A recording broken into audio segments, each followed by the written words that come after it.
question is, what do the writer's hypothesize might be the explanation for the NLFS of reasons the higher scores in social to academic and cultural competence? It is page 6, the last column. This finding may be explained in part by the NLFS mothers' commitment even before their offspring were born to be fully engaged in the progress of parenting. Yep. During pregnancy, the prospective mothers, they took classes and they are actively involved in the education of their children. And as part to remain close to them and having a satisfying relationship with one's parents is also associated with a more favorable adolescence adjustment. Yeah, exactly. Yeah, so there's a lot of commitment generally, it seems, by those parents. Not all parents necessarily do that amount of work even before kids are born. Exactly. No, you've captured it. Good. Thanks, Kate. Just on that, interesting to look at the referencing. Have a look at the end of that paragraph and that little star. See the asterisk? And then multiple references. Have a look at it. See this little star down the bottom? References 11, 19, 20, 29, 30, 34, 37, 47 and 48. 2, 4, 6, 8, 9. 9 references for that point about having satisfying relationship with your parents is associated with more favourable adolescent adjustments. Now, you'd say, oh, well, that's common sense, but ultimately in social psychology or any science, you don't accept common sense. It may be wrong. Lots of common sense ideas are wrong. They're just products of dominant culture or whatever. We've got to actually go and test it. And clearly there have been tests and studies probably similar to this one in certain ways, and that's the data to back it up. So it's just a good example of how you're backing up a claim. You don't just leave it at that idea. I mean, it sounds kind of convincing, doesn't it? That satisfying relationship with your parents is associated with a more favourable adolescent adjustment. Sure, you could leave it like that and people would probably nod their heads and say, yeah, but that's quite inadequate academically. Even a statement that, feels right, we can't work on feeling. We've got to work on data. And then, if there is the data, if there isn't the data, don't make the claim. And if there is the data, then reference it. And the more references you have to support your position, the better. In this case, it's just a good example. 9 references. It's like having 9 witnesses in a court case to one event. So, pretty strongly supported. Are we clear on that point? I mean, that's one of the biggest points of the study, isn't it? That there are these particular differences, these positive differences. This supposedly is one of the explanations. Yeah, do. So it seems like these lesbian families have a great deal of, commitment overall, possibly compared to average, and this is why they're getting the results they're getting. That's hypothesised. Notice the language. We just go back to page 6. I think if we went through this, let's keep our eye on it as we discuss it. I haven't read it with this in mind, but I bet we see it. The language of hedging. Remember hedging? Insurance, being careful. And being careful in science and academic discussion, whether it's spoken or written, is really important, and it gets reflected in the language. Use of modals, may, might, could. It could be explained by this. It might be explained. It may be. have a look in the third column of 6 where Kate pointed us to. Can you see any modals working there?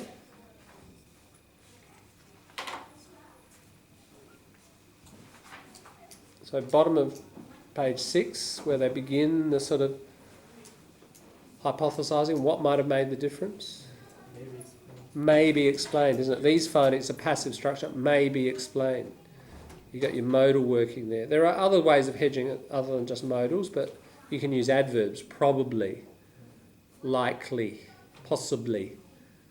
You know, all of these, you should have a good toolbox of hedging structures. They're really important in professional writing as well. You know, I just went to one specialist yesterday. He had a different view from the specialist I went to before. So, you know, in complex like medical areas, you've got different opinions, haven't you, even amongst experts. So when they write, they say, it may be due to this, it might be, it could be, probably caused by da-da-da-da-da. As a professional, you'll need to do quite a lot of hedging, whatever area you're in. No matter how much of an expert you get, there's still disagreement between experts, and so hedging becomes important as part of your expression. What about over the page? Let's stick to the same little bit, still page 18. Any other hedging?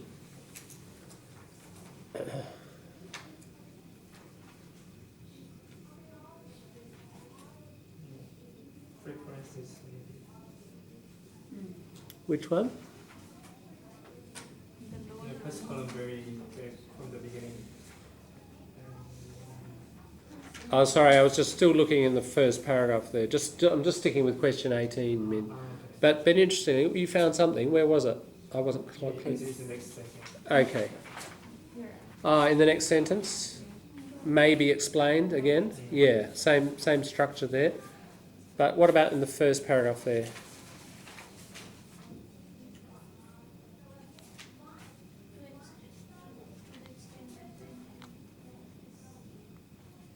Yes, mothers may have achieved this goal. There's quite a lot of use of may here. Yeah, so we see more modal work there, don't we? Fourth line, preferences may be.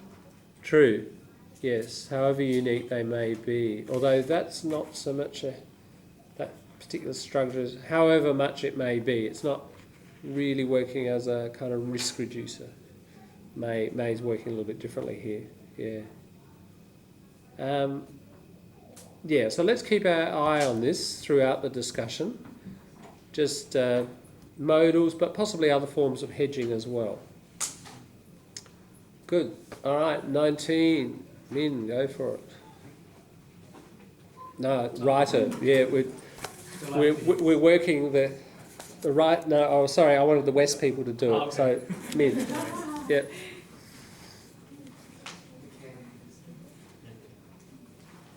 So what possible explanation do they proffer? Notice that word I've used there. I kind of used it purposely. Proffer is like offer, but it's kind of formal. What possible, look at even that, possible explanation. There's hedging even in my question. Possible explanation. Do they proffer for their lower levels of externalising problem behaviour? The possible explanation is that the research group may believe the lesbian mother household, they're usually using verbal method to control their children rather than using physical punishment or physical very strong control words to use rather than using that one. So it the religious maybe associated with healthy and psychological adjustment to their children. The research group, yeah, they believe that one. Yeah, and again, thanks, Min, that's the key points, isn't it? That growing up in households with less power assertion, more involvement of the parents,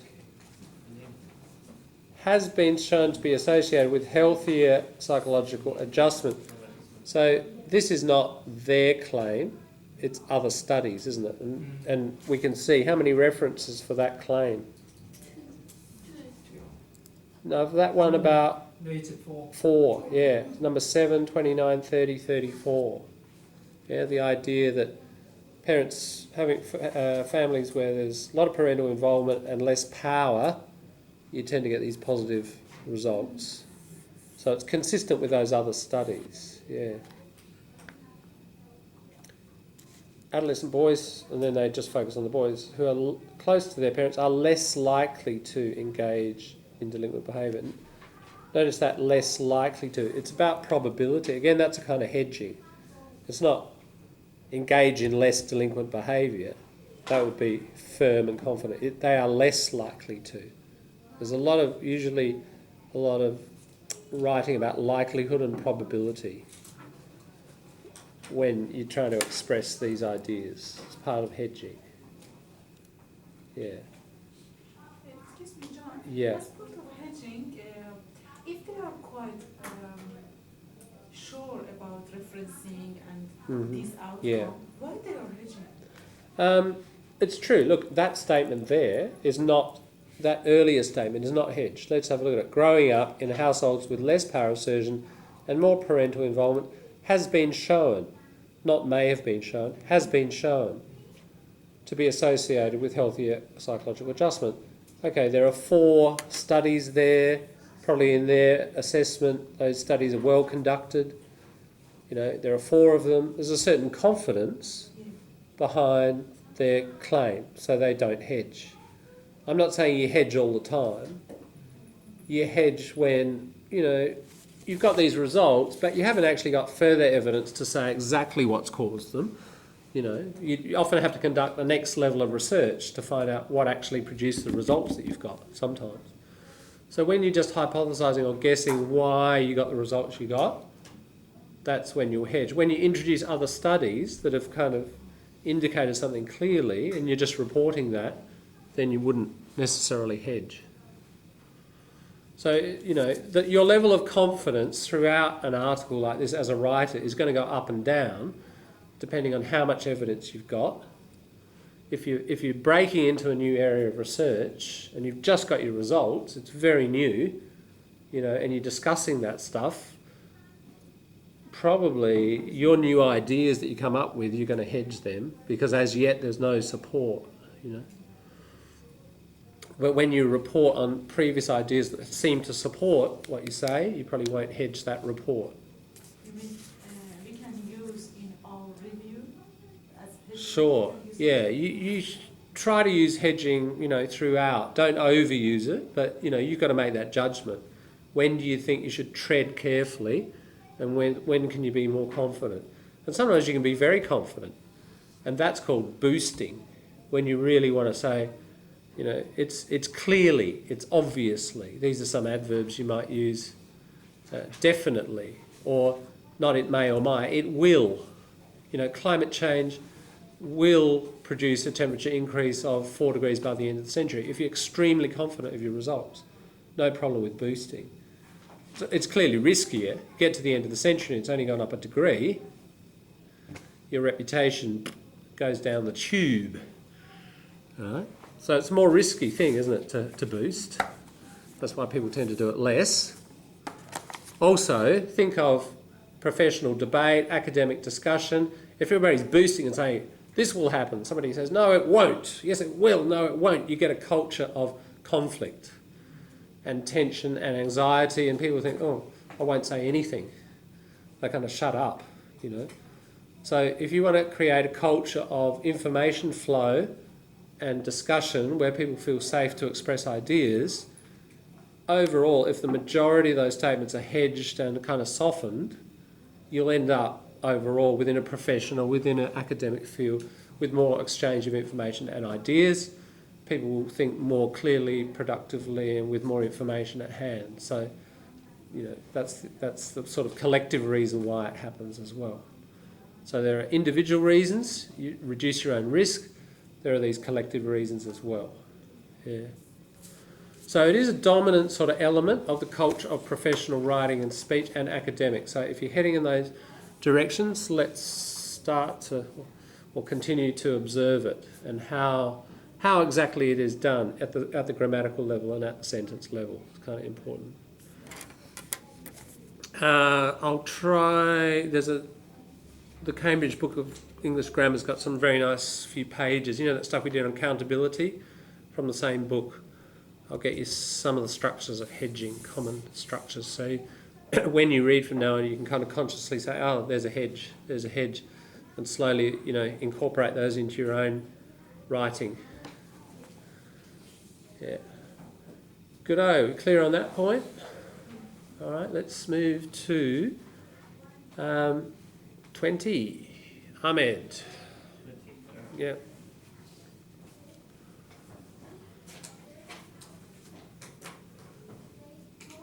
Alright, so the question that he highly focused on was how do you expect the fact that Explain the fact.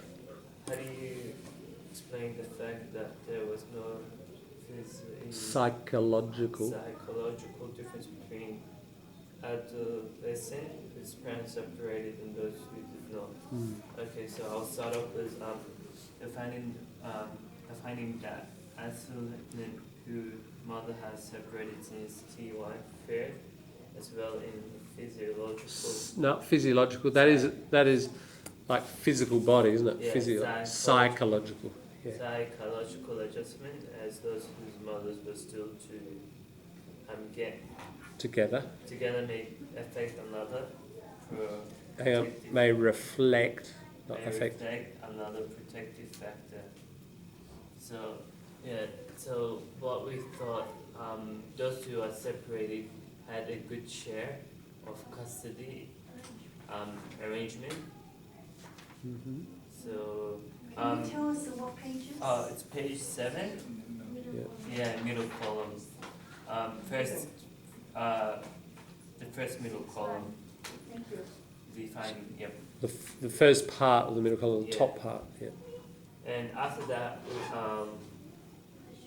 the shared custody arrangement in majority of the reconstruction and LLFS family. Yeah, so I'll probably might add that. Yep. That's true. The majority had shared custody, wasn't it, when they separated? I think we saw that in the earlier data. If there was separation, what was the figure? It was quite high, wasn't it? 71.4. Thank you. 71.4. And the background rate in the US, what happens? 5%. Yeah, 65% of who? With 65% of mother retain sole physical and legal custody of their children. Yeah, so roughly 2/3, isn't it, of the time the mothers get sole custody. And 56 couples separated after being together and average 12 years. Yeah. And yeah, 71.4, there's the figure. 71, thank you. 71.4% sharing custody. So quite a big difference between the kind of custody patterns. How do we know that shared custody, might cause this better outcome?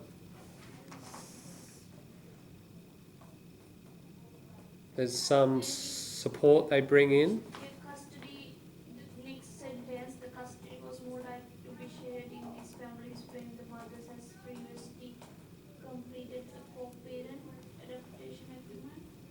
And then it says the study shows That bit, yes. the study shows that the shared children is associated with more favorable outcomes after separation or divorce. Yeah, that's And it. Reference 49, isn't it? So studies do indicate that, if you share custody, you end up with more favourable outcomes. And there is higher levels of shared custody in the lesbian cohort. I'll just use that word because it's often used when you're studying groups. A cohort. A cohort just means a group. You guys are a cohort. Yeah. So the lesbian cohort, the lesbian group. it's used a lot in scientific discussion about groups. Yeah.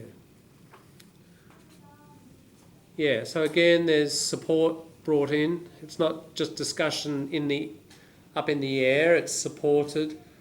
The hypotheses are supported with previous studies. Only one in this case, a bit thinner than some of the other claims or backups with previous research, but still there's something there. Okay, now what if we put our hedging hats on?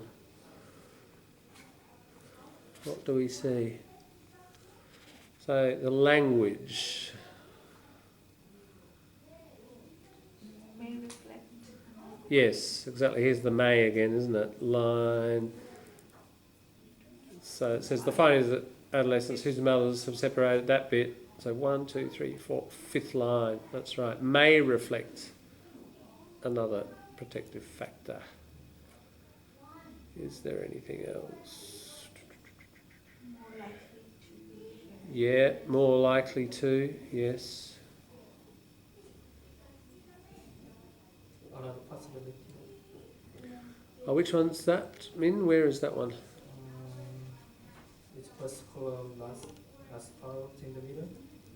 Another possibility. Sorry, is, first column. Oh yeah, another possibility. Yeah, actually that's jumping back and we're discussing another point there, but that's... I did want to come back to that, but that's true. Another possibility. Thank you. That's a good one. Now notice there, it's quite different grammatically, isn't it? It's not a modal verb at all. What is it? If you analyse that grammatically, what is it?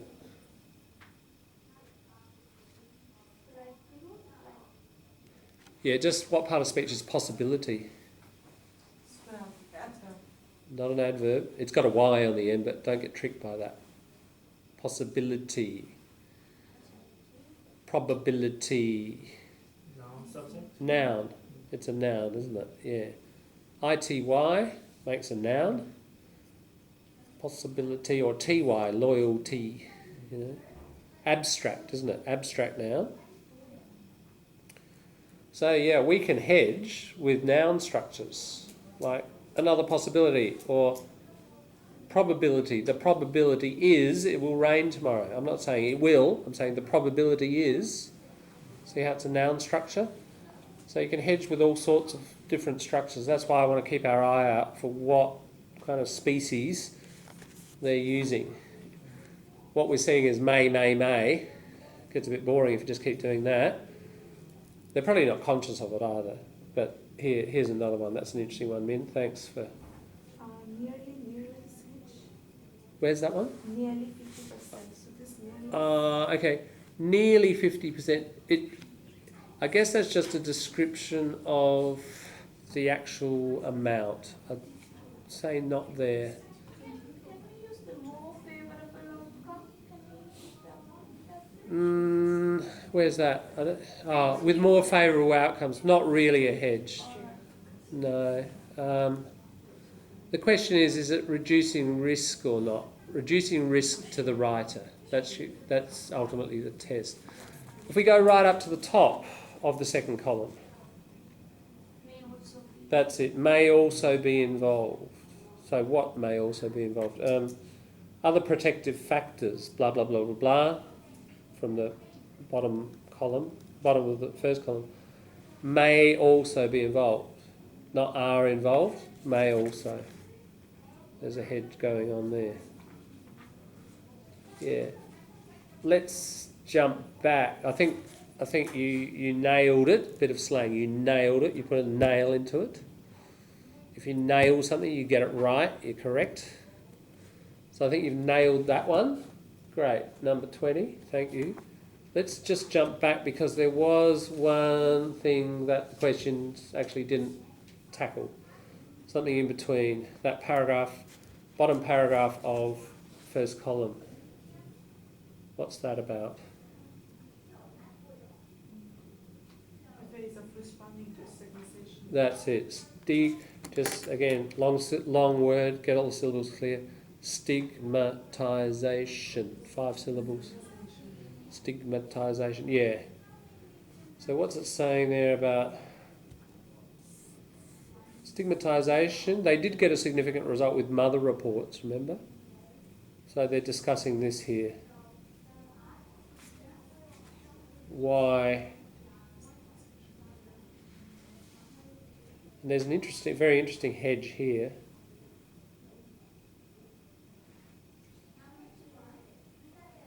Let's just look at the idea first, then we'll look at the... Always best to look at ideas before we look at the language and grammar. What explanation do they suggest might explain this difference between... there are two suggestions actually, aren't there?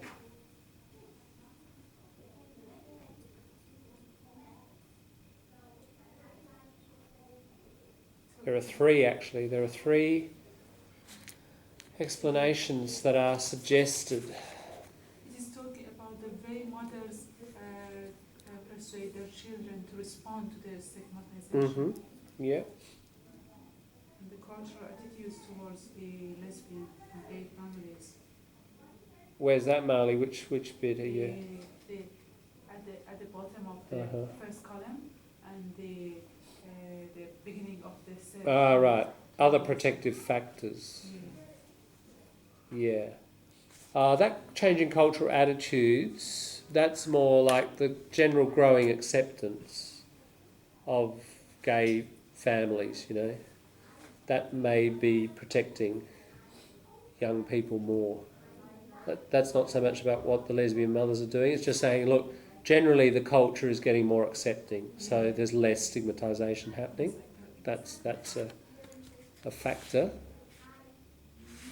of helping people cope, young people cope with it. Yeah. But the first explanation, it's marked, there's a little flag kind of, you know, this is good signposting in the writing. Can you see one explanation?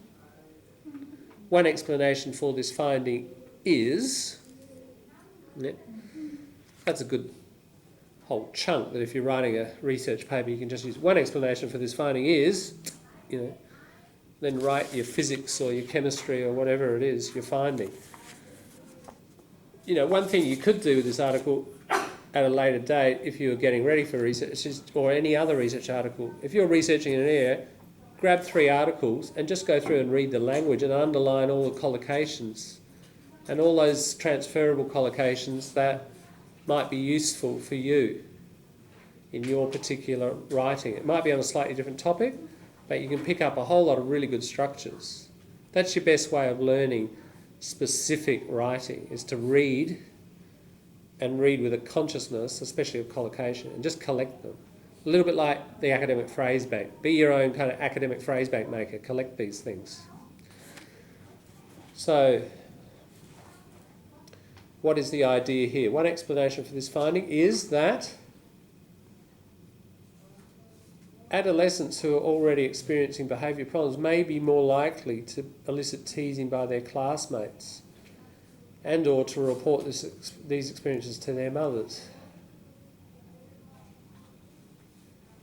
Interesting interpretation here. Do you remember, this relates, I think, to our critical thinking stuff we've done on cum hoc, on cause and effect. Let's have a look at it. We've got 2 things. What it found was, as one thing rises, the other thing rises. So what we call a positive correlation. Remember that word correlation? Co together, relation. Things are related. So we've got stigmatisation was the independent variable, and the dependent variable was externalising problem behaviour. Right? Okay, so you get this relationship. Now, do you remember, you know, we've had other independent variables like growing up in a lesbian family, academic success. And it seems like independent variable tends to cause dependent variable, yeah? Okay, so you've got a correlation here, but remember that work we did on the cum hoc fallacy. Cum hoc together with two events, the event together. And remember those crazy correlations about, eating watermelon and suicide and all those strange correlations? Correlation doesn't mean cause, does it? Just because it could be a cause, there could be an accident, there could be a cause. Now, just because that's our independent variable